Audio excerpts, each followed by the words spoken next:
Chhendipada ranger one कर्मचारी माने Chhendipada ranger range officer नेतृत्व में विश्वस्त गुप्त सूचना आधार छेंडीपदा रेंजर कोसला सेक्शन जलताप 1 विट अंतर्गत कोसला एक सफल चढ़ाऊ करते।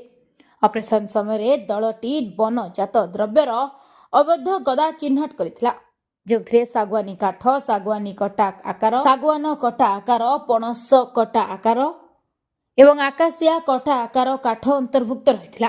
माप पर जबत सामग्री मोट आयतन 80.07 CFT जनापड़ी। समस्त जबत काठ को छेंडीपदा रेंज ऑफिस को अणा जाइथिला एवं अधिक तदंत एवं आईनगत कार्यानुष्ठान पाई OR केस नंबर 19 CS 2025-26 अनुଯାयी एक अपराध रुजु कर